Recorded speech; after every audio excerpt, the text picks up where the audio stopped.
I'm going to show you a few ways that I cut my tin. This is one, and this is using an FSS hydraulic shoe and a cutter. And this right here will cut shapes out fairly fast, but you need to have a hydraulic press for that. And so since a lot of people, don't have that, I'm not going to cover the use of this, but just know that this is out there. And this does need to be used with a hydraulic press. The other is going to be an embossing cutting paper machine, and when you purchase these, they come with these little plastic plantains that just kind of sandwich your die and then go through here, and you hand crank that. And then for some of the smaller dies, they have this right here, which is a huge platform that you can use, and I'll actually be showing you how I use that as well. So what we're going to do is we're going to be putting the bottom die, actually I'm going to use my good one here, right there in the bottom. I'm going to take my die, and this is what these dies look like here. And I'm going to put that, I like to put that, kind of center it. Now, what I'm looking to do is this great big heart here. And if you look here, my tin has a little bit of rust. I want to make sure I don't use that rusty part. So I'm going to come down as far as I can. Now, I'm overlapping a little bit on that other heart. That's okay. We won't worry about that too much. Now I'm going to place the other plastic piece on top. Now I notice as I'm doing this, sometimes that shifts a little bit. So we're just going to shift it back into place, and we're just going to make a sandwich out of it, just like so. Now, in order for this to really cut this, because you're not cutting paper, and this is what this is intended for, you have to use a shim. And so what I do is I use as many little lined cards as I can in order to put in there, and then I just start pushing it in there, and I just get it started. Now keep in mind, because this was intended to use with paper, this is a really rough way to use your machine, and you're going to find that your machine you really have to crank this in order to make this come out and to turn out. And just to let you know, this could ruin the dies. It could also ruin the machine and the plans. But it's something that those of us in the tin world work, and we take that risk. So I'll go ahead, and I took those two acrylic pieces apart, and you can see that it did a fairly nice job of cutting that. So I'm going to pull that away. Now notice, I put the colored side down, and the reason why I do that is because it gives my edges a more finished look on the other side. Now I can flip this over, and there we go, voila, that is my piece. Now I took the liberty, if you saw here, there are two of these little hearts here, and so I took the liberty of doing one heart, the smaller heart, and what I want to show you is I want to show you how you can sandwich these two together and create a whole look there. There you go. Nice, beautiful hearts. This would make a very big earring, or it could make a really nice necklace. The other thing I guess I would do if I wanted to make something really simple out of this is I would just take a hole punch, and I would just, this is used for metal, and I would punch a hole in there, put a jump ring in there, and put it on a chain. There you are. You're ready to go, except for you would have to file around the edges and sand around the edges.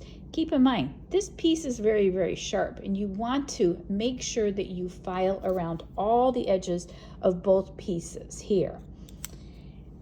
The next thing I'm going to show you is I used the same system, but this time I use a really large die.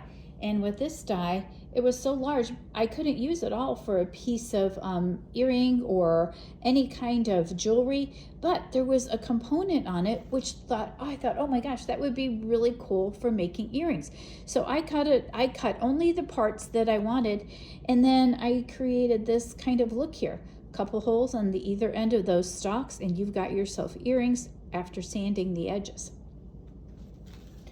Okay, I'm going to put that aside, and the next thing I'm going to show you is I'm going to show you how I cut using a circle cutter.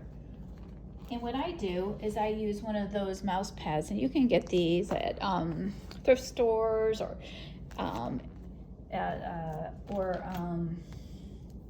garage sales.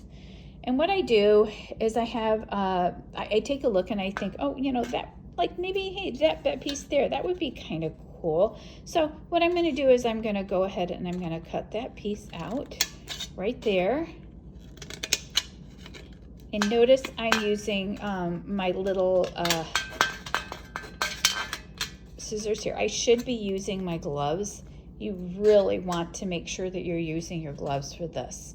But I didn't want them to get in the way of my demonstration, so I'm taking a little bit of liberty. Now, this right here, this piece here, we want to create it so that it pushes down. So what I'm going to want to do is put it so it is that pattern side down. Now, if you notice, the back's embossed, so I can see exactly where I'm going.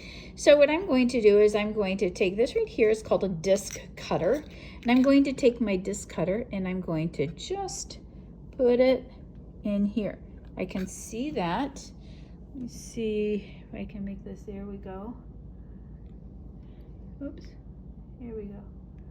And you can just kind of see there how that's just fitting in there, and whether or not the shape is aligned here to the cutter. And it looks like we're doing pretty good. Now with this cutter, I just bring it around and I secure this so that it's nice and tight. Now with these disc cutters, you want to put the same size metal on the other opposite side, which is back in here already, and then you want to go ahead and make sure that you have the right piece in order to push it through. Now, what I do here is I have a little bit of lubricant.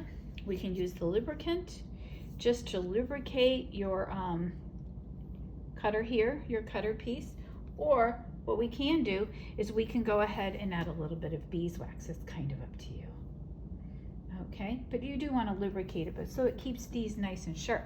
So what I'm going to do is take this and put this in here, and I always want to use a mallet that's brass. And the reason why you want to use a brass mallet is because this is hardened steel, and you don't want to use hardened steel against it. It could shatter, and it will also wear over time. So I'm going to give this a couple of really good whacks in order to get that through. Feels like it's all the way through. I'm going to pick up this entire unit, and my circle or my disc is all finished. And there we go. Now again, I want to finish off those edges, which are very sharp, with a file and a sanding stick. You can even use a fingernail file if you want to, but just make sure that those aren't sharp. Put a hole in there, and there you have an instant earring. So those are some of the ways I use in order to cut. The other way that I use is I use a pattern that I've created myself, like this pattern here.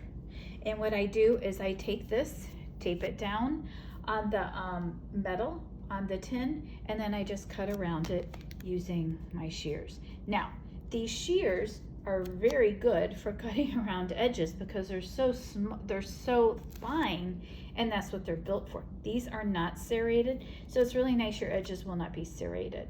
So those are the ways that I cut tin.